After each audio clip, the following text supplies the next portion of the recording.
अछि प्रभु यीशु ख्रीष्ट कहले पिला मानकु मो पाखकु आसीबाकु मना कर नहीं से मानकु मो पाखकु आसीबाकु दियो।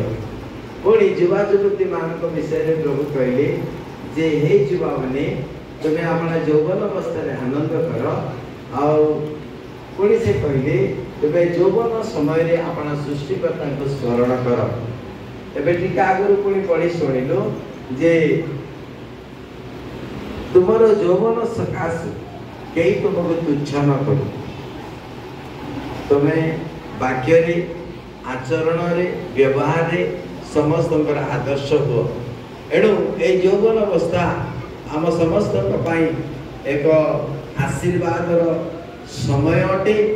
एणु यही यौवन समय जितेबाला आम प्रभु को निज हृदय देवा निजर मन निजर प्राण निजर आत्मा निज शरीर को प्रभु उत्सर्ग करवा व्यवहार करवा तेरे प्रभु निश्चित भाव में आम को उच्च स्थान रखिबे सम्मानित करिवे आशीर्वाद करिवे। प्रभु विषयक भय ज्ञान आरंभ कुक्रिया त्यागी ही बुद्धि। प्रभु को भय कले नम्र हेले प्रभु तीन विषय देवे धन सम्मान और जीवन। एणु ये तीन जिनस आमको निहांती दरकार और ये समस्त अधिकारी होगाको हेले आमने नम्र होगाको हबो एवं परमेश्वर प्रति आम भय थी आवश्यक।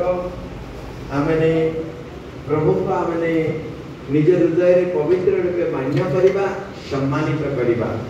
प्रभु आज एवं आसंता काली 2 दिन कार्यक्रम उपस्थिति दे समस्त को आशीर्वाद करतु। आमीन।